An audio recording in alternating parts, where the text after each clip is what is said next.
I would like to ask everybody to keep him herself on mute while not speaking to ensure voice quality.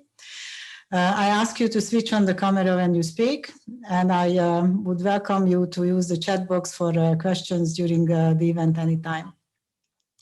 The topic for today is the well-being of leaders.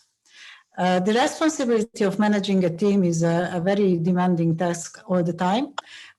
These challenges has been amplified in the current environment in the last year. Leaders have a huge responsibility to make sure their team is healthy and safe, while they also have to make sure that the business performance in this difficult environment remains the same or better. In general, we keep a focus and recognize the difficulties that employees are facing during this pandemic period, and how huge task it is to balance their challenges between personal and work tasks. We expect the leaders to be there for them every day on an operational and mental support as well. And we think about these leaders as a rock solid foundation that employees can rely on. On the other hand, the leaders are also impacted by the unique challenges of this pandemic environment. And they can only be there for their employees as a rock solid foundation if they also take care of their own well-being. Which leads us to this panel today. Let me ask the members of the panel to introduce themselves so that we know who will share today their ideas with us and experiences. Let's start with Jeroen. Please tell us. Thanks a lot, Judith, and good afternoon, everyone. So my name is Jeroen Kiersbaum. I am the lead country manager for Hungary for Exxon Mobil's Global Business Center here in Budapest. I took over that role in July of last year during the pandemic. We have a little over 2,000 employees here in Budapest. The center provides services in finance, in IT, and in commercial operations primarily, supporting about 100 different countries around the world. And we've been growing in size and scope during the pandemic, hiring more than 300 employees. And migrating more than 100 jobs into Hungary. So a lot of unique challenges also for myself and for the leaders in the center as we did that. So glad to be here. Then I would like to ask Csaba, please introduce yourself. Thank you very much, and hello everybody, and good afternoon. My name is Csaba Szende. I'm the head of business services for Europe at Trivium Packaging. Trivium Packaging is a global leader in metal packaging industry. And we are newcomers, let's say, in the market as a business service center. We lately opened our service center for Europe, actually mid last year. What is interesting then, since mid last year, we are basically building and running the center remotely and fully virtually. My background in consultancy and the corporate environment and led different functional, regional and global centers and specialized in BSC setups. I'm really happy that I can be here with you today. Looking forward for the conversation. Thank you. Next, I asked Brigitte. Please introduce yourself. Judith. Good afternoon, everybody. I'm Brigitte Fury, Senior Principal at Spengler Fox. Spengler Fox is a leading provider of human capital solutions, serving international client base across both mature, emerging markets within 42 countries. In my current role, I have a dual function. I'm acting as a senior consultant in the executive search division, helping clients with talent acquisition. And on the other hand, I'm a member of our leadership advisory service line, where I lead the Wellbeing program, which called the Corporate Athletes. And as a certified health and business coach, I work with busy executives on a daily basis to empower them to take responsibility of their overall well-being and supporting them to making healthy and sustainable career and lifestyle choices. Thank you, and looking forward to the discussion. Before I move forward, can I ask Agnes, I don't know your other name, can I ask you, Agnes, to put yourself on mute because it seems you have background noise? Thank you. So, Balázs, please introduce yourself. Hello, good afternoon, everyone. Happy to meet you all. My name is Balázs Sokétóth. I'm head of the Sanofi Business Services Budapest Center. We opened the center 2 years ago and has been growing, continued the growth also this year. Last year, very similar to my other colleagues, we have grown and doubled the organization in this virtual world. We provide services to Europe and North America, and we have finance and HR services as well. We have specific center of excellences that provide global services, or they have a global scope. I have been in GBS in different time slots. Overall, I have over 20 years of experience in supply chain procurement, but as well as in the GBS sector for work for GE, for IBM, and now for Sanofi, for the French pharma company within the GBS scope. Thank you very much. Zsolt, can I ask you to continue the round? Thank you. Yes. Hi, everyone. Good afternoon. My name is Zsolt Olajos. I am an independent certified supervisor and coach. And previously, I worked for more than 20 years in marketing and retail marketing in FMCG, in various and different leadership positions in Hungary, as well as in Central Europe and Eastern Europe. And now I am helping leaders, teams, organizations, and also helping professionals to prevent burnout. So that's what I do. Thank you. Okay, Mickey, it's your turn now. Hey everyone, welcome, good afternoon. Mickey Kocor is my name. It's great to have some good old colleagues joining this session as well.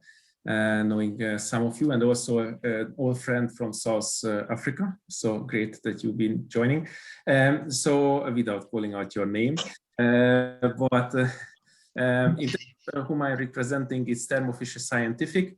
The name might not tell you that much, but let me help you with that. It's the world leader in serving science. That means that we are providing instrumentation, consumables, software licenses, healthcare to the healthcare laboratories, academia, government, and then industry across the patches. The biggest player on that field globally. And certainly you might have heard definitely in the US our name now in fighting against the pandemic. We are the largest PCR test manufacturer globally with 30 million PCR tests manufactured. So probably our name is a little bit more out there. It's a 33 billion company with 80,000 employees. I'm leading this site here in GBS Budapest, having 20 years experience on that field, and most of that I've been spending in shared services. I'm looking very, very much forward to that discussion. Thank you very much. I also would like to say a few words about myself. I have been on the HOA board since 2017. I've been a leader in the BSC sector myself since 2004 as well. First at Convergys, that is an American company. Then I was the HR head of IT services Hungary for 7 years. In the last 4 years, I used the gained experience, and I'm helping organizations to develop their managers and themselves as well. And I'm also teaching the HR team to approach business with a business eye. So let's get started. And let me ask the first question of the day from Biggie. Our first question is, what do you say, how do you define a leader's well-being? What do we mean by that? Okay, thank you for the question, Judith. Well-being is a very complex topic, though. There is no single definition about that. However, there are so many pillars of well-being. We can talk about physical well-being, we can talk about mental well-being, emotional, financial well-being, with many, many more other dimensions, where actually everything needs to get connected in a balanced way. So somehow this is the sort of well-being what we are experiencing now. Well-being for me, it's something really authentic, which has to come from inside, from the person truly inside, and represent a sense of purpose. It's a very important part in the topic of well-being.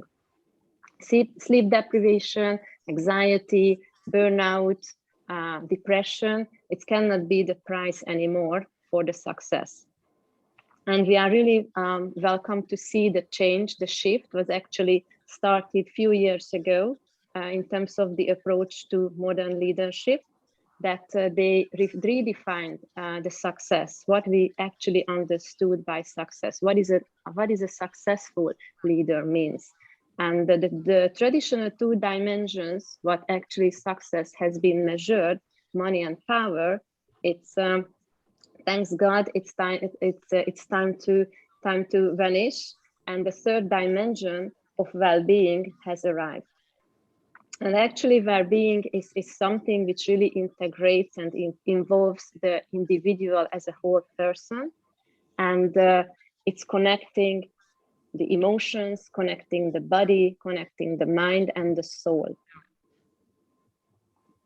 This approach, this modern approach, is really goes back to the basics, the basic human needs, what we really tend to forget in the modern, over-connected, quick, social media driven life. We really tend to forget to sleep. We really rule on the eating habits, and we don't tend to exercise, in a smart way. So this approach, regarding this approach, the key message, what we keep to say is sleep tight, eat right, exercise smart, and be mindful, and all is coming to become a good leader. So this is the modern approach, what actually I'm representing. Mm-hmm. If I look at, thank you very much. If I look at the well-being scale, I would say that the opposite side of well-being would be the burnout.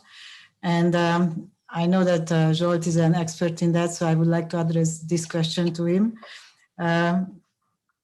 What is the definition of burnout, and what is your recommendation how to prevent it?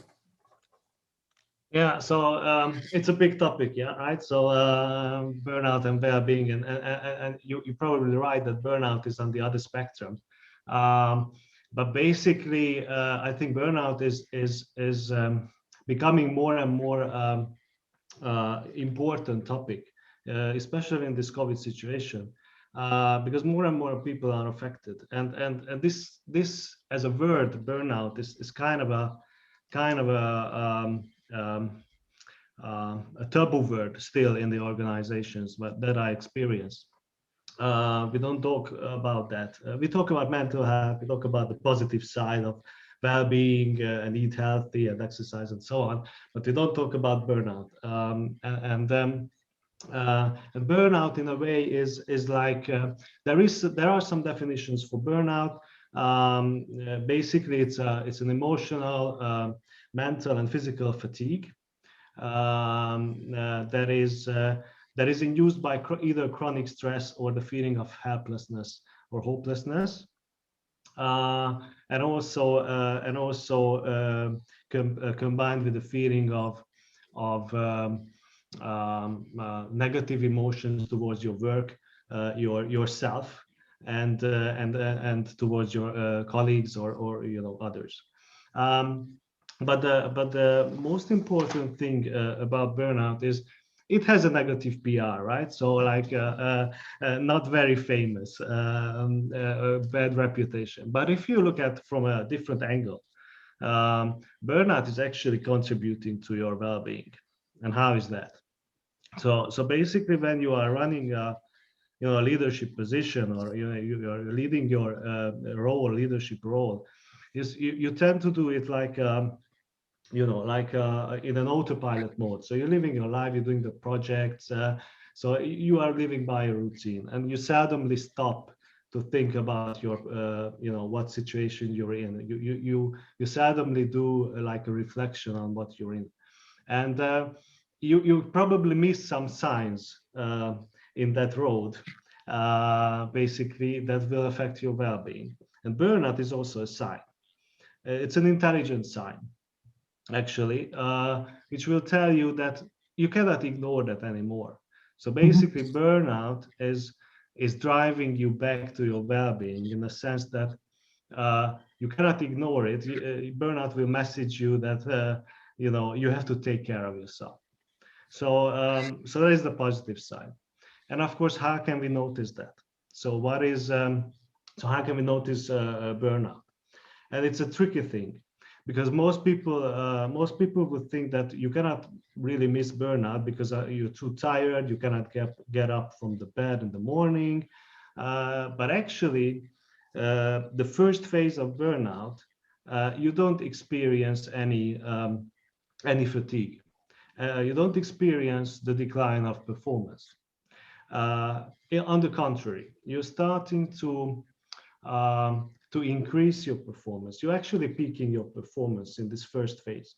It means that you are taking up new projects, even in your personal life. You're taking on new hobbies. You run a marathon, for example, but that is also based on a performance goal-oriented level, not just for the enjoyment.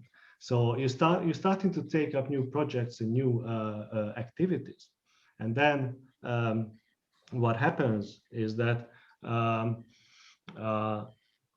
what you can notice is that something, you have some feeling or intuition that something's not okay. So let me give you a picture for this. If you are in a car, basically the first phase of burnout is when you're pushing the throttle and the brake at the same time. But pushing the brakes is not really conscious. So you don't want to deal with those signs of something's not okay or not going in the right direction. And that's why you are increasing your performance on one side, not having the time to deal with that feeling of something's not okay. So that's why it's hard to notice the first phase. And what can you do in the first phase? Basically, in my experience, what you can do is find somebody to talk to who can give you a reflection, who can give you a different perspective on what you're in. And this is the most important part of preventing burnout, the first phase, because otherwise the second phase of burnout is, you will feel that you're gonna be emotionally and physically tired. You will not going to feel the drive that you have felt before. So and of course the third phase is the complete apathy and passivity, and you feel isolated and taking on addictions. We don't want to go there. We want to address burnout in the first phase. But of course, you can say in the first phase, I don't need that. I don't have time for it. So what is your recommendation to the center leaders? What should they look for to assess if somebody in their organization, a leader, has a burnout or a first level of the stress issues you just described? Yeah. So basically, you should look for things like this kind of tiredness, or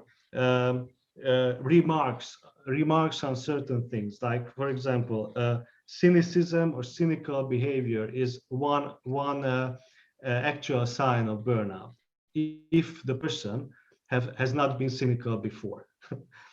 So the change in that behavior, so he becomes cynical about his job or makes remarks on the meetings and the structure and so on. So that can be a very typical sign, or losing the empathy towards others. But otherwise, before that, he or she was an empathetic person. So and of course tiredness, and start to talk with those people. So like, I mean, communication is the first thing. How are you? What is happening? How I can help you? But it starts actually with you leaders. So with the leaders themselves, because it's easier to notice this on others. and much harder to notice in ourselves. And it all starts with you, because you will role model that that behavior for all the other employees. So let me ask now the leaders in this case about two things. One,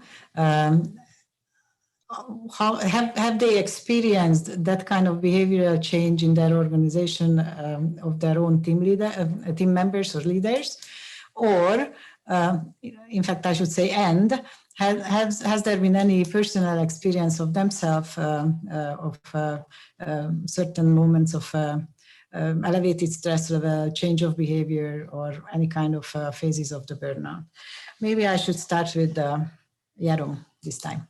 Sure, Judith, and I'll build a little bit on Joel's point as well. I think in general, it's really important to realize that stress trickles down. So if you are stressed as a leader of a center, it's almost impossible that doesn't trickle down to your organization.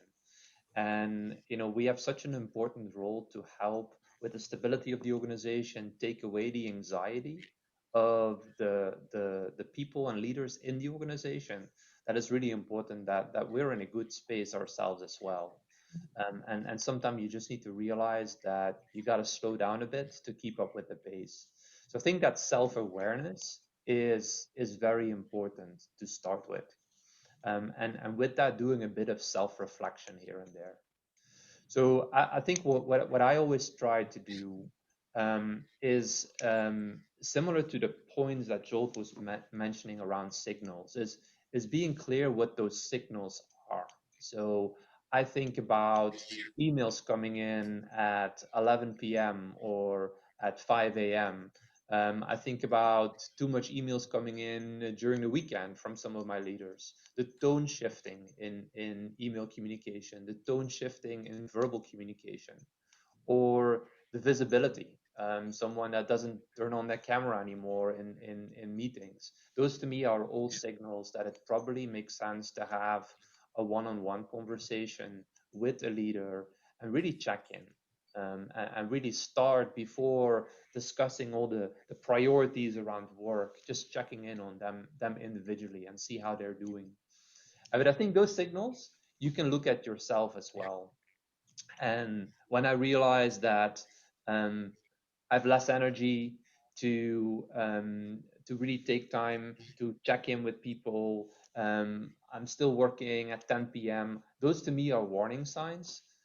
So I have certain rules for myself. For me, I know it's very important to get enough sleep and to get enough exercise. So I put things like exercise on my calendar as well. And everyone in the center, all 2,000 employees, all have access to my calendar, and they will see if I have plans to work out at 6 p.m. So I won't be online and I won't be working. And I think it's a little bit of that transparency that is important, that helps create a culture where you can have that dialogue when you need to take a step back to take time and invest in your own well-being. Mm-hmm. I would like to ask Miklos to share with us his experience. I think it's probably all been said, what I think as well, but probably from my own experience, what I've seen is when I really felt I'm getting too close to that stage, or where I've been in the stage, I've just went into some coaching lessons, like for long, so some deep lessons. And as you know, probably all, I mean, coaching is really about 99.9% understanding yourself. And the focus just shifting a little bit time and allocating time to myself, no one else, it was an amazing experience, because it was all about satisfying others, making sure not only in the business but family as well. But it was also scary at the beginning, just having 2 days or 3 days or how long the course been taken. Just it's all about you, and that was really threatening at the beginning. But I get used to it. To me, it's forcing myself into those little bit uncomfortable situations helps a lot in just getting out of that. And probably one other very simple one I would mention that happened to me this Tuesday morning. is that I'm usually an early bird. I have been always, and I get pretty early into the office. And when I went out, it was like 5 a.m. or so. I just looked up to the moon, and it was a super clear sky. Not sure any of you experienced Tuesday morning. It was just amazing. So there is a very small hill next to us. So I said, well, it's gonna take me 10 minutes to walk up and walk down, and just enjoy the view. And I said, I've never done that yet. So I just walked up, looked at the moon for 2 minutes or so, and I said, oh Jesus, I mean, it's a great life. It's changing perspective. When I just came into the office, I was telling on my SLT to the guys as well, and it gave me an absolutely different spirit on that day. So I think those little very easy things are the ones, at least for me, that make me going and are fulfilling me with energy, and that's to me well-being. If I feel right, then I think I'm in a good shape. Thank you. Csaba, you have a particular situation of building that organization remotely. How do you notice or detect well-being issues remotely? That's an interesting question, although now most of the centers are kind of remotely managed. The big difference, though, is that we are hiring also leaders, remotely and virtually, and they are starting, and having an onboarding day with their boxes in front of their door, switching on the laptop, and onboarding going on virtually, and they start to operate, after the onboarding part. So the thing is that it's pretty much about the, let's say, the social interactions, and it's accelerating in the virtual team management itself. So I might say that we didn't touch base with, but if you're looking at the COVID environment and the related stress allocations, is the perfect storm of factors on the top of the organizational challenges, which is, in my case, is setting up basically the center together with my colleagues, basically virtually. So to sense it, basically the governance itself and the social interactions being pretty much going on a different scale, that the check-ins, the team meetings, the regularity of those social hours, and getting to know each other, and who's operating how, it's all virtual. It's interesting, it's working, but much more time and energy actually is needed. And it can be mentally and emotionally exhausting as well. Having certain, sessions regarding exactly of the management of stress or well-being, and checking in basically with specific questions. This is what we are doing actually. But prevention before that being said as well. And, especially when, Zsolt was talking about the points, I was just thinking about it. Yep, I got it all, right? So it's like a total lotto kind of thing, or bingo, I got it. So basically in the past, and looking at those things, it's also kind of climbing a mountain, right? So basically with the leadership as well, if you go further and further, the stress level also increases, and acclimatization is also needed. So from that perspective, in the past as well, really high engagement, right? High workload, business hours extended, and what I could also figure it out after all, looking back, that fatigue, that's been there, and cannot sleep properly, thinking about the job, or when there is a heartbeat meter that it's also basically going up. So at the end, the appetite is also, it's a different piece. So, and your different behavior patterns is also being there, right? So losing a little bit of patience or being more upset. And that's kind of the call when you are saying, you need to change. And a coach as example, or getting out with peers, that could be really helpful at the end of the day. And once you experience it, I think you can maybe better spot it, what our colleagues mentioned before. These are all great assets actually, and I'm sharing them. Can I ask Balázs, please add your thoughts to both the how do you notice, and also how can you prevent part of the question? Yeah, no, many valuable thoughts were shared, so it's getting difficult to add, not to repeat. I mean, just coming back to Zsolt, and he was saying that once it starts, that even you are adding additional challenges like running marathon. Then I said, okay, I'm not planning that, so I may have not that case. But be back to serious. I mean, it's definitely starts with yourself, that you recognize that yeah, you may fade out, and I think ourselves as leaders responsible for larger organization and many much the people aspect of the team. I think what I experienced is that starting to work from home was a getting a complete disconnect from the people. So all these talks, chats, shaking hands, grabbing a coffee, and these, I would say, maybe tiny things all of a sudden disappeared in our communication, in our way of working from the daily practices, and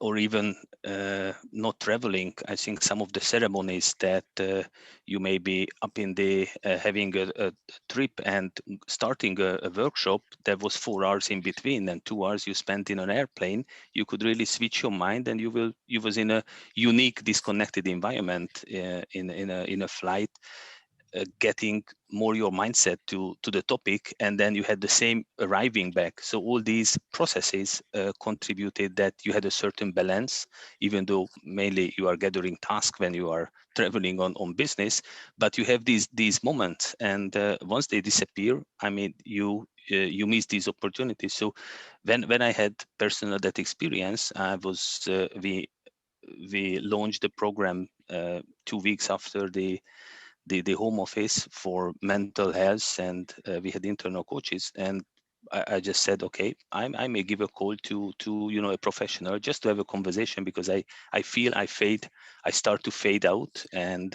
I'm losing the excitement and losing the inspiration that I was getting. And then I thought I need to go back to myself, a little bit, chill down and get things sorted. So I very much had a comparison, like having a conversation with a professional person was like being 1 hour in a flight, because then you had a completely different views that you could discuss, and you could get inspired, not being with the family and not being in front of the screen. So that's I think it was like a couple of occasions, but gave good inspirations and good thoughts around, like breaking from this routine environment. What Yaron said is also to capture from the organization is very true. I mean, when we are a young center, so started 2 years ago, and had the luck to set up the backbone of the organization, the management, that we could still physically meet. So we have the strong personal relation as well. But when you started to feel that people lose interest in our regular discussions, were kind of signs to recognize that something may be wrong, or the person is having some challenges or difficulties. Mm-hmm. So open communication and the real open communication, not just how are you doing, that's a general one, but when it really means something, and having conversation when you are not talking about anymore the what, but more about the how, the way, the experience people are having, is getting, I think, more on the agenda in some of the meetings and discussions. We have a question in the chat box that I would like to ask now, because it's really related to the topic. So the person said it's fantastic personal example, self-reflection and being a role model. Do you at your shared service center have any specific structured program dedicated to leaders to support their well-being? I can start if you want, Judith. Mm-hmm. We have a couple of specific things. So obviously, in addition to the culture that we're trying to create around open dialogue and setting the tone from the top, we do have professional counseling that is open to all leaders, which is a confidential program that all leaders have access to.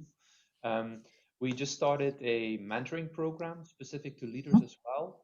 Obviously, we often do a lot around mentoring, but we started a mentoring program that is specific to younger leaders in the organization. we are rolling out a resilience training for supervisors and leaders in the organization. And we have mental health coaching sessions that are open to all leaders as well. So a lot of that is targeted to leaders or to the entire organization, including leaders. And then the other thing that is probably more fun that we just started is a new health program. That is through an application that everyone downloads on their phone, and you just monitor your exercise. But I think one of the things that we've done there is form teams, including teams that are the leadership team, and those leaders then compete with the rest of the organization in some of those health exercises as well. And it does two things. First of all, it really drives the discussion around the importance of health and well-being, but it also makes it more fun and sort of a competitive nature of the leaders against the rest of the organization. So, we're trying to be creative, recognizing that in a virtual world, it's hard to do the things that you'd normally want to do. But we have several targeted things, and the feedback is that it's much appreciated by the leaders. Mm-hmm. Balázs, Miklós, Csaba, do you have any targeted? Yes, we. So sorry, Balázs, just go. Go ahead. Balázs first. That's what. No, we have similar programs. What we launch now, and this was now a bit of the bad timing because we have now the anniversary. The 13th of March was the date for us starting home office, and as the third wave is coming, we are doing a psychosocial risk assessment for the center, looking into the different risk factors and basically how we altered as we are in the process of that assessment. We are targeting different groups, so we have different functional views that we're gonna look at as a result and identify with the consultancy firm on opportunities, as well as we are looking into the leadership, the management direction. So I'm just wanted to mention as a practice of looking into with the help of a framework, and I'm very curious what areas, what points were captured through that one.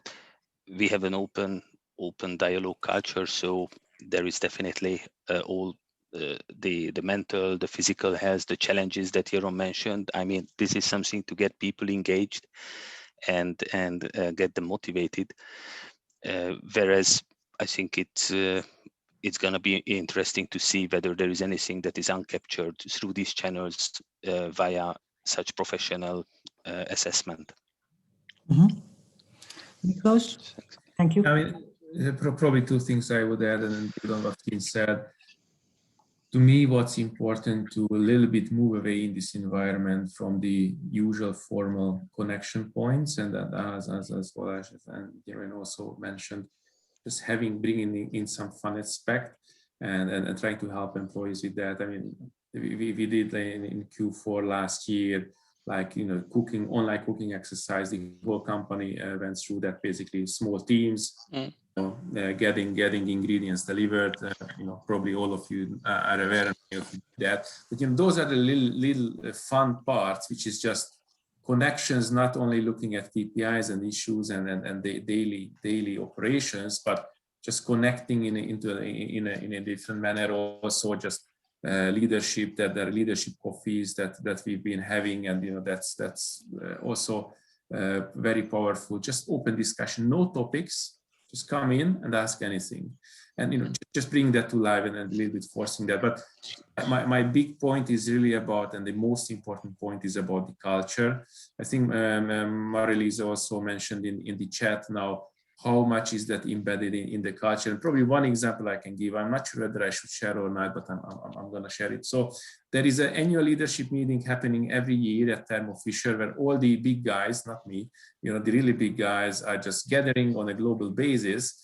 And they are about defining the strategy with the CEO, with the CLT, the whole exec. And one of the speakers was our CFO, who said that, look, guys, I've been struggling, and he's been really down because there was so much coming in our business. There were ups and downs, and for the last couple of months it's really up, and that's really tough to manage and cope with what's happening, all the changes. And he said he was struggling whether to confront the CEO with that he's facing problems, and he did.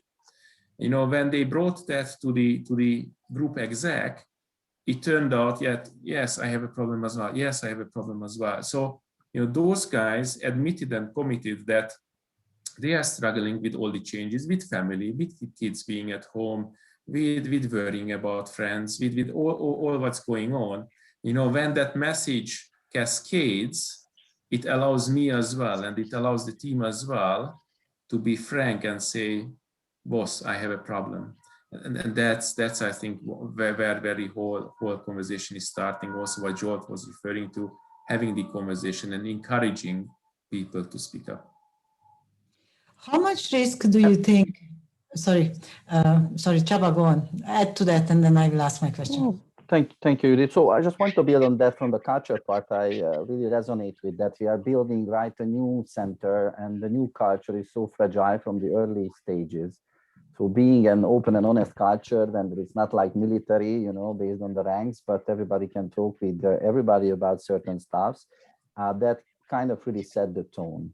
And honestly, yeah, we are concentrating on leaders, but well-being is for everybody. So now we are pulling these basic strings in place within the organization, making sure that the fun part with certain e-team buildings, which is funny enough, and I thought it's going to work, but it's working. Putting into place. So really the formalizing, let's say, the organization. Leaders as part of leadership programs, right? So if you're looking at the global world, that's different, but in the shared service, this will upcoming for us, for example. So we are building blocks, let's say, what we are putting together, but the culture piece is definitely the one, and leading by example, which would, really help in this situation. My question would resonate to that cultural piece, because it's also cultural, like how safe it is, in your opinion, to admit that you struggle with something. How much is it seen as a strength and openness, or how much is it a risk to tell to peers or subordinates or even your manager that you are not up to the job? How do you see this in your environment? Yaron? I can see that. Yeah, I don't necessarily see it as a risk. And if I look at tangible examples of senior leaders in my organization, we have several senior leaders who have come forward in the past year and said, hey, I'm struggling. This is a lot for me. I need to take some time to reassess priorities, to take some time off, to unplug. And we have approached all those cases in a very positive way. So first of all, we made it happen, right? So you create the circumstances where if they decide to take 3 months off, 6 months off, 1 year off, all of those cases we've supported. And I think what that sends as a signal to the broader organization, that it's okay to bring it forward if you're not doing okay. And with those tangible examples where the organization sees someone taking a few months off and then coming back in a position that they're excited about, maybe at the same level, maybe at a higher level, maybe at a lower level, depends on their personal priorities and wishes. But I think it sends a signal to the broader organization.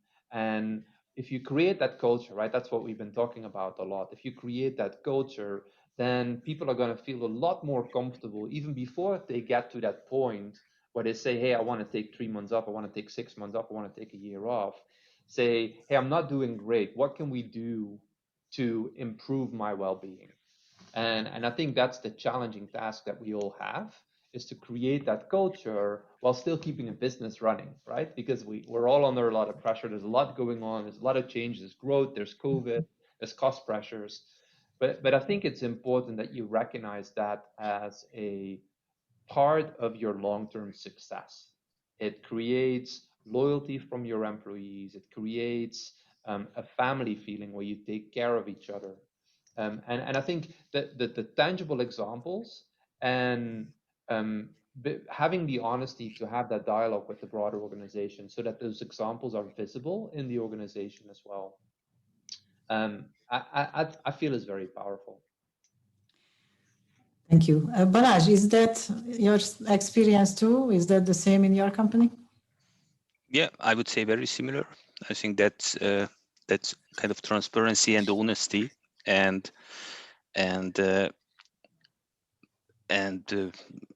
demonstrate that yeah, we are fragile. I mean, either we are leaders and we are taken up that we can manage all the ambiguity, and be open on such discussions and topics, and really have no taboo. I think it's very much within the culture of Sanofi and within the Sanofi Business Service Center.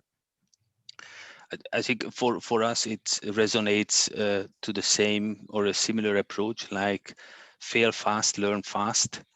As we changed, I mean, there are some companies or former experience that, you know, you try and you know it will not work, but you lose the a lot of energy, but nobody dares to say that that something needs to be stopped. So I think we are not that we are not having that culture, but really say that doesn't work, we need to revisit. And it's very much on the personal aspect as well. I mean, indicate if there is anything, because then there is certain help we can certain considerations can be made. Worst can happen, I think it's what Jort would confirm, is when there is a burnout, is like when you are dehydrated, then a marathon will not be made, but you need to prevent that. And that's having it on the agenda for us, health, mental health, engaging or encouraging people to raise hand and have conversations. It's on our weekly all hands meetings agenda to the team. Also sharing the best practices and approaches what we do, like Jeroen said, that do some sports. I mean, same, it's for me. I mean, it's I put in my calendar that I'm doing the morning sports, and then we are encouraging and supporting each other even in such practices. So I think being open and showing your fragility and also giving the hand when that is raised is a fundamental piece of the culture that requires to the future, as the world will gonna be anyway different when we return to work, because nobody will return to work 40 hours a week. We need to empower people, we need to work and treat them differently. So I think we have a deep water exercise, but it's something to make sustainable for the future that needs to be part of the advancing the culture on that path. Thank you. Csaba, anything to add? Yeah, from my perspective, that's very similar regarding the open culture mindset. I think what we need to see as well, that yeah, can I see it as an early signal and recognize it and stepping in and helping? That's one thing. The other piece is when it's already happened, and then what you are doing about it and how you're trying to do the actions, what's been told before. However, you know, sometimes if you look at deeper, it can happen. It's maybe the content of the job. It's can happen because of somebody, let's say, in the team, they are having some frustrations, or let's be honest, it's sometimes the leader itself creating a toxic culture. It can easily happen as well. So from that perspective, you need to be conscious. And sometimes I've seen in the past that burnout reached help was there, but there was the only solution that the person finally left the organization, which was really sad. But that's the last piece, and it can happen as well. So sometimes when it's too late, and that's why prevention important, no turning back. The question was more to whether it carries a risk to be open about having an issue, or is it something that is acceptable in your experience? Okay, thank you. Miklos, can you share any of that about your company? I mean, I said, you know, it's really about the openness. Probably what I would prompt to, and I'm just looking at the questions here as well, if you don't mind, Judith, is Peter has been asking the question, you know, if you take a few months off, you know, what's next? Are you looking for the root cause, etc.? And probably Zsolt is going to be able to help with that, how to overcome that. But from my experience, what I can tell you, Peter, I've been taken 6 months off in my previous company. That was unfortunately 12 years ago. I recall that, much younger. But I've been working as a bricklayer and as a joiner. So just doing some real stuff, you know, where there is a real outcome and real output. And I've been absolutely enjoying that. And, you know, I was about, you know, if it turns out that I'm a great joiner, because I've been always very much connected to wood and all that, you know, I might become a great joiner. But, you know, I realized, and that was my big learning, Peter, just to answer your question, it's the very same problems I've been experiencing, you know, customers complaining, day and night work, we just have to do it, no time for family, how you balance that, we had to travel to the countryside, or we messed up some end products, we had to, you know, redo it. So it's just the same. And then I realized it's probably not, you know, not what I'm doing, but how I'm doing, I need to change. And, you know, that's in me thoughts, then I try to implement in my professional life, and I return to become a finance guy again. But not sure if there is anything methodology on that might help. I would like to, now that we have talked about the burnout, and also that most of you think that it's safe to come forward, and that's the only way, because when you are burnt out, that you would like to have a break. I would like to go to the chat box question and ask the leaders about their opinion, or maybe personal experience, about how realistic is that if a senior leader is on the edge of a serious burnout in a position, then he or she is able to recover from that serious situation. And maybe this time I start with Balázs. No, difficult question. I mean,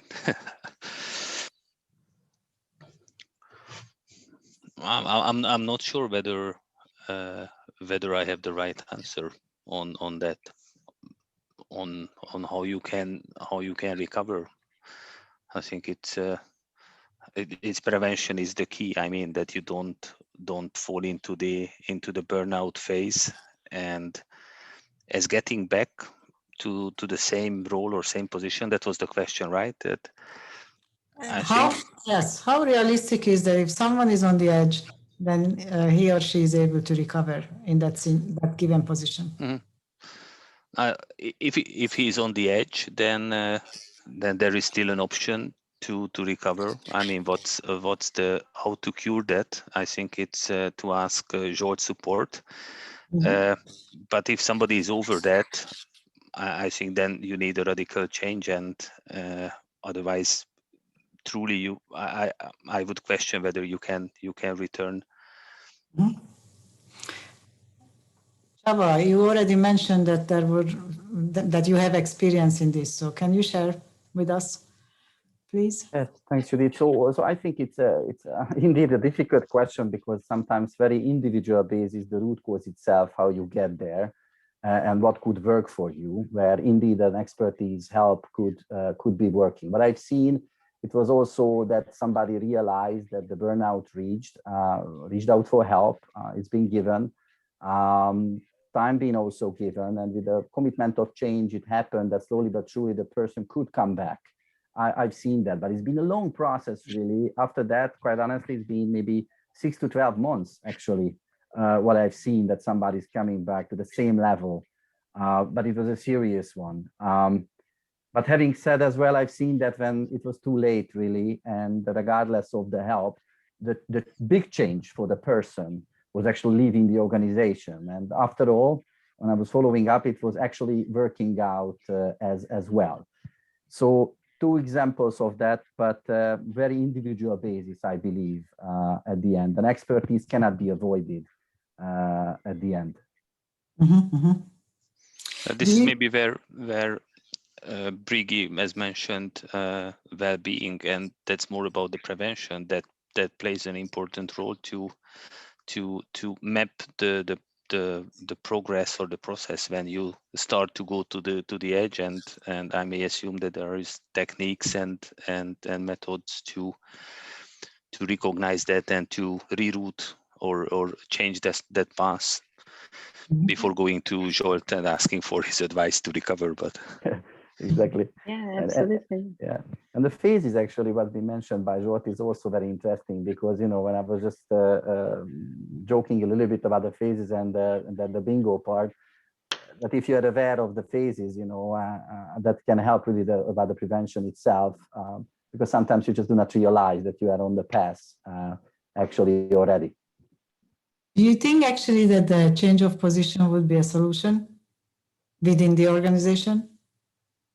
But I think that depends on the root causes as well. Like the question that Peter asked, I think, is a really important one. In those cases, you need to look at what's really driving it. And you know, from my experience in the cases that I addressed, it was often a combination, right? And without going into detail of people's individuals situation, but there can be personal drivers, there can be health drivers, there can be a divorce or illness in the family. There might be other factors that are aggravating that situation. So if that's the case, and that personal situation changes, maybe coming back into the same role is appropriate. If it's really driven by the stress in the role, and you cannot restructure the role in a way that takes that stress away, I don't think it's healthy to put them in the same position, because you're just going to end in the same place. So then I think it's having that open dialogue with the employee and what stress level they think is appropriate, recognizing the seniority that they've had as a leader in the organization, what excites them and what they think is the right answer for their mental health. And that's where you can involve HR or coaches or experts to look at and just have that open dialogue and finding a solution that works best for everyone. Mm-hmm. Okay, so let's assume that somebody is now taking a break and then comes back. Brigi and Zsolt, I would like now your view. What's next? How to handle this? What is life after such break? Yeah, so reflecting on all this that was said, it's a very, very interesting discussion. I think one point is the education that Csaba mentioned, that educating people on burnout and what are the phases, what are the symptoms, what are the signs are very important in order to notice and prevent. So that is a very interesting point. In terms of the when you're taking a time off, so alone taking time off will not solve your situation. And that's why you have to start working on yourself in that time off, because if you just go on a vacation for 6 months and you're doing nothing, and you go back to the same environment that left you burnt out, nothing will happen. So that's also my example. So I have been through a burnout situation. I took 1.5 years off. And basically I went back to not the similar company, a different company, but actually I actually resigned after 3 months, because I realized I cannot go on in that. But basically there is no one solution, as this was also mentioned. It's very individual. So it might happen that someone is going back and find some different meaning in their job.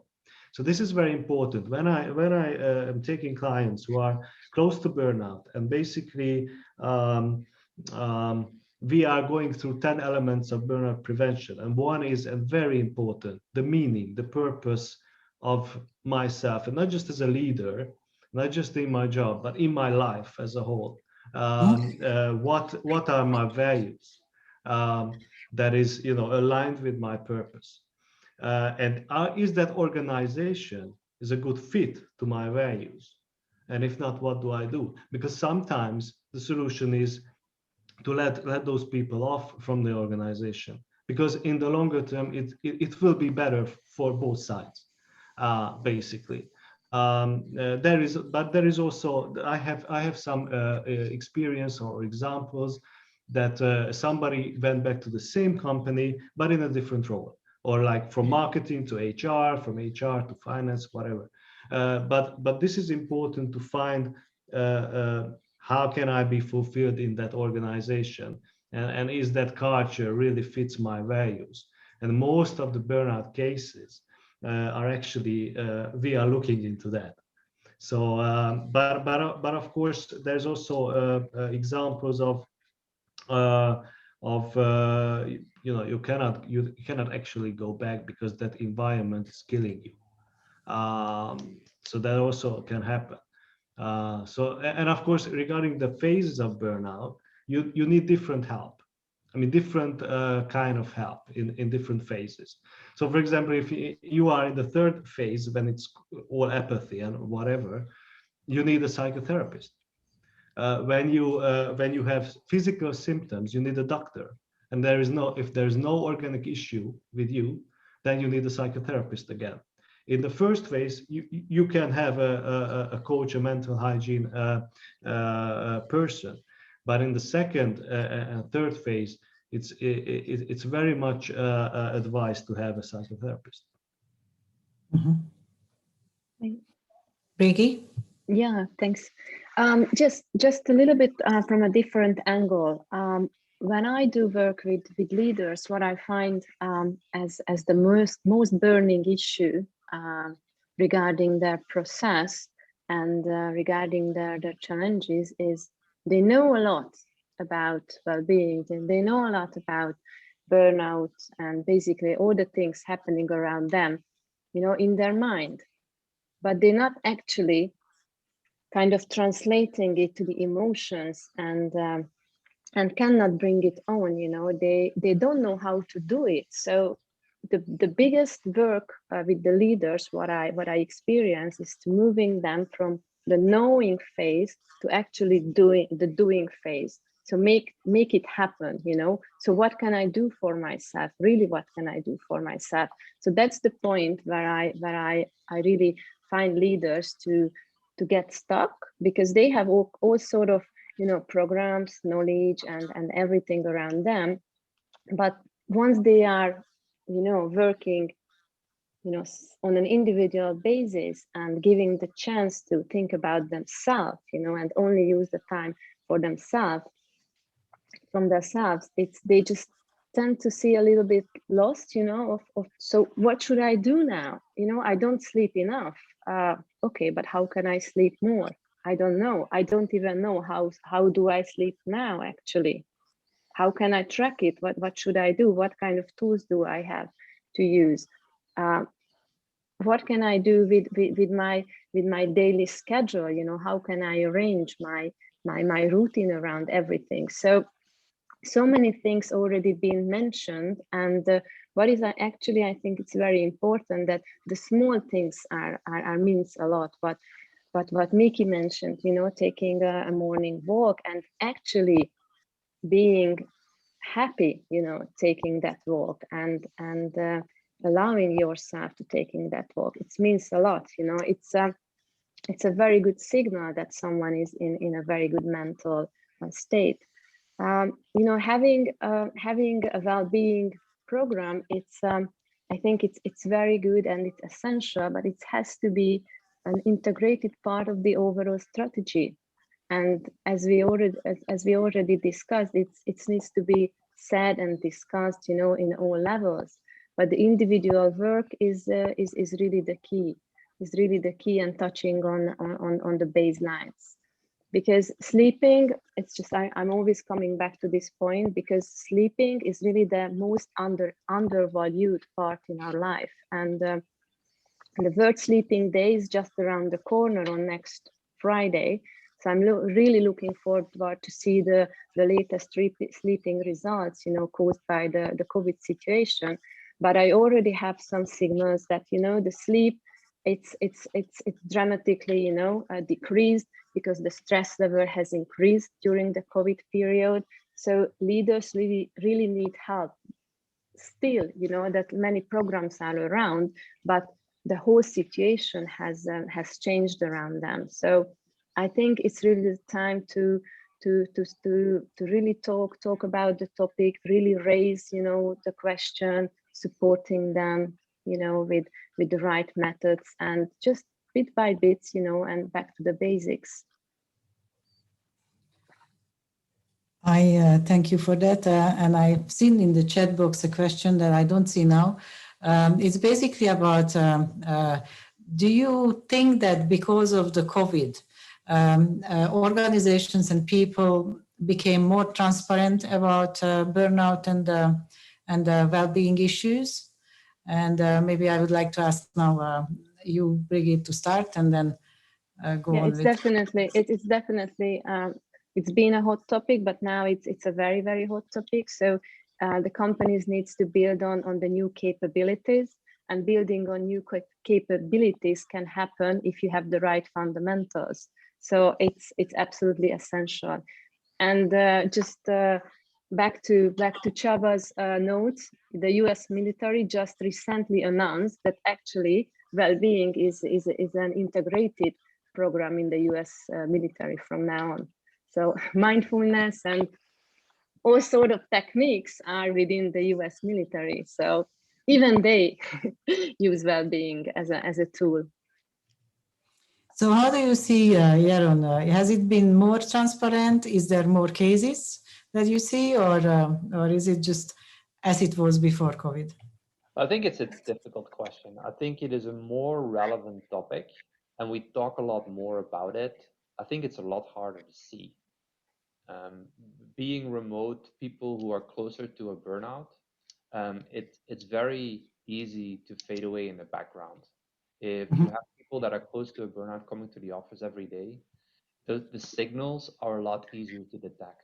Body language, emotional well-being, face-to-face communication.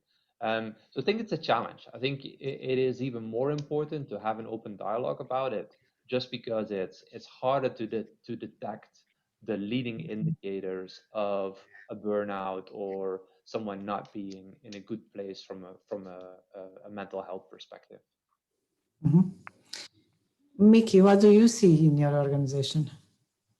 The only thing probably I would add, yes, it's absolutely more difficult to notice that, and this is why we have to be much more pragmatic about that. So really making sure that the team members, the close team members, have the time and the space to talk about those informal things as well. And again, leading by example on that. If I'm dedicating time to my leads to talk about the soft elements and how they feel, and if there are any problems, how can I help?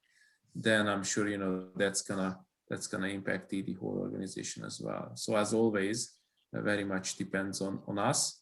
But these days, sufficient time and probably overdoing it a little bit, in my view, is required to get to the right outcome. Mm-hmm. Csaba, I ask you now: is it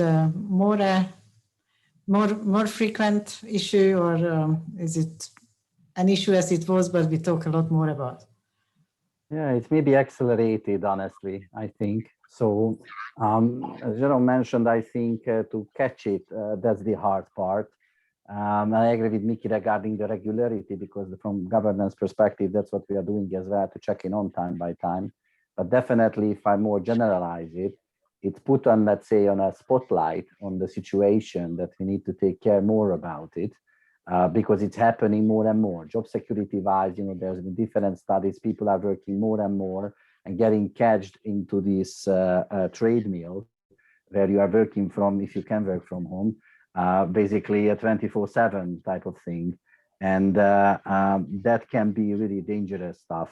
From leadership perspective, to ensuring that there are no late night emails, or you are not doing the same and not expecting answer and pushing towards, and openly talking about, that you need to stop, close your laptop, and that's it. And you are not sending emails during the weekend, even if you have a spare time. That would be already setting the tone. Small things can help here, but not easy to catch, I admit. Okay. Balázs, anything to add to those thoughts? I think what I would just add, and that was also raised, the small things to add and change. So it's good to talk about this, as now it's getting a hot topic. I think it's less of the action, or it's difficult to change. Everybody wants to change, but then to change it, that really the way that you somehow dedicate the quality time. So this is what it's on my kind of priority list to look at how we could get and allow people to have quality time, as I believe that environment that Csaba just mentioned, that you keep on working or keep on continue your doing your activities, get into like the 7/24 mode. The home office and the office and the home is completely mixed up. Is somewhere that we need to break and break the pattern. I think it's still the Zoom culture is something to evolve, and there might not need to be Zoom meetings. I mean, the phone is also cool to dial in a number and give a personal conversation to someone, rather than blocking the time and then putting next to a PC or to an equipment.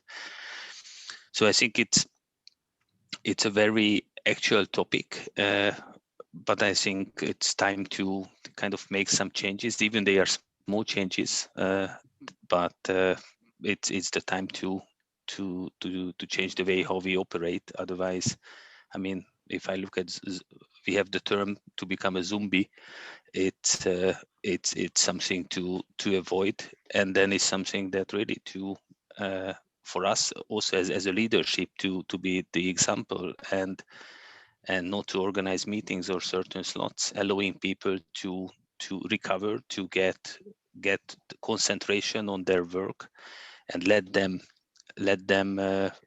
also get re-energized, refocused, and not to go to a burnout, allowing them to have success in their work, which is, I think, somehow with the stress, with the disconnectivity, and being scheduled always on the Zooms and different projects, is there is a loss of quality time. And I think this is something that's going to be critical to set and allow people to get focused, concentrated. Thank you. There is a question in the chat box that relates to the topic.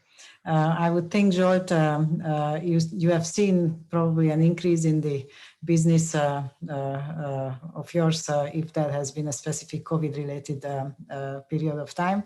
Two questions. What is it that you can recommend other than already mentioned institutions like psychologists to help people mental well-being?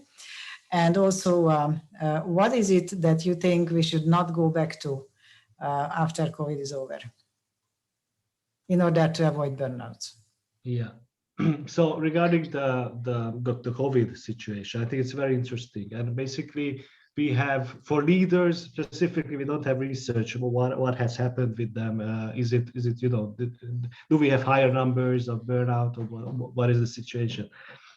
There's going to be a study, there's going to be a research from the medical university for the whole Hungary regarding the mental health state and the mental health effects of COVID, and it's going to be very interesting, I think.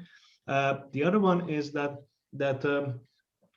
yes, we see a higher demand in terms of from people contacting us, and what we also can see is that a lot of helping platforms on the internet starting to build up to support that, and even free ones.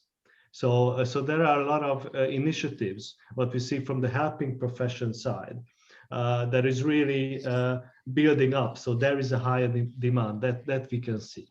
What is also important, so where we should not go back.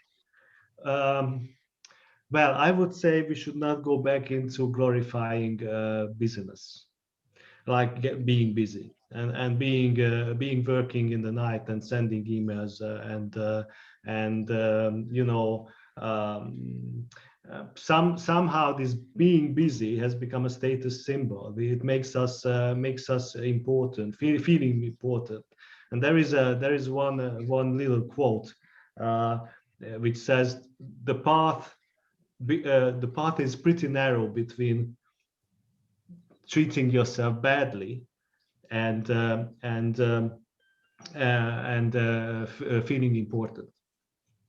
Okay, so that's a very good quote. But I would say we should not go back to glorifying that. We should glorify sleep. We should glorify and talk about basically those things, and not this being busy and being overwhelmed. So I think this is something we should change.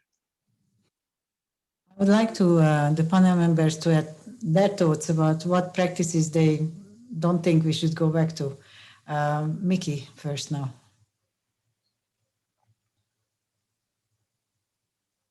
If myself, sorry. I think it's more what we should be doing. So probably, as already mentioned, is that the people element and the well-being element has been brought more to light through the current pandemic. And you know, I don't think there is too many advantages of that pandemic, but there might be some, unfortunately, or luckily as well, with all the pain that we are going through. But that's probably one, that, you know, caring about our employees and really figuring out how to create their well-being is probably a higher priority than it was before. And I think that's a practice that we should continue, you know, even after we return back. I don't think there is any return back in that sense. I'm sitting in my office currently as well, but still, in just going back to the old times and continuing the work what we've been doing, I don't think we should be really changing that. And that's, to me, probably the biggest learning that we need to watch out for and keep in our minds. Mm-hmm. Balázs, any thoughts? Yeah, I think it's gonna be more the care and engage and support than lead. I mean, I think it's more about to empower people and allowing, supporting them on their not only on their work, but also, I mean, as you talk about their well-being, I think it's a bit similar to the office environment, which is about to change, because office gonna be not the same, because people will go to the office for a purpose and to do some activities, meet, collaborate, and then the rest can be done from home. And I think the same way, I mean, our role, it doesn't change, but the priority and the importance of the people side, the enabling side, gonna has a higher piece than ever or than before. So I would just maybe to have this comparison to the office, that's gonna be a different word, a different purpose of the office, and also the role of leader will shift and will remain there more on the people, the well-being, the care side, rather than the control and lead, which will more move towards empowerment. I agree with everything that was said. I think, you know, there's an important learning around overall workplace flexibility from the pandemic, and I think one thing to keep in mind is that workplace flexibility can be a real positive to leaders' well-being, but it's not a one-size-fits-all. And what is important for some people is very different than what is important for other people. For some people, working in an office can really help to keep mental health. For others, being in the office 5 days a week and being away from family or being in a commute 2 hours every day can really add a lot of stress. So the key thing is that we need to be careful that it doesn't become a one-size-fits-all, and we're not changing all of our policies and practices and guidelines in a way that prescribes too much how we want people to run their business, whether that's in a home environment or in a work environment. It's just helping people better manage work life, recognizing that there are a lot of positive learnings and silver linings from the COVID pandemic that we need to incorporate in the new normal. Yeah, I think once we go back, probably it would be very important to share the experiences, share, what we've been all through. But actually, just Jeremy mentioned that, we do have a very different situation, and everyone was taking it still, in a different way. So talking about it, collecting those experiences and sharing it could be a learning for many people, so we can use those experiences as the learning points for the future, and take some bits of pieces and put together your own puzzle, and what is the best for you. But you can still learn and pick up some good things, from others. So I think it's a good idea to share the experiences. Thank you. Actually, we have almost used up all our time that we set for this panel. I would like to give Csaba the last word, because he was the one that has not said anything in this round. And if Csaba would like to add something, I'll let. If not, then I'm just going to move forward. Csaba? Yeah, just a final thought that this discussion, I think, is just building on what Brigitte said, is also a good example of what we need to continue as a community as well, to talk about these things, talk about certain taboos, and helping each other from the external perspective. I personally also really enjoyed the discussion. Thank you. So with that, I would like to not only thank you for your contribution and participation today, but I would like to thank to the panel members their openness and their sharing of their own personal experiences as well, not just their organizations. It was really good to hear that many of you work for companies where it's okay to move forward and open up about having difficulties, not only during the COVID time, but in general. In many companies, that would be limited related to the COVID when everybody has the same issue. So it was great to hear that there are very positive examples around. And I would like to wish you a good continuation, no burnout. As you know, there is this saying that what you love doing is passion, what you hate doing is stress. So I wish you that you continue to be passionate about everything you do. And thank you everyone for joining us as well from the audience. And I would like to use the opportunity to announce that there is on the 25th, our next panel, and we would like to invite you and welcome you to join our next conversation on the 25th. Thank you very much. See you soon. See you soon. Thank you. Thank you. Thank you. Thank you. Thank you very much. Bye, everyone. Bye.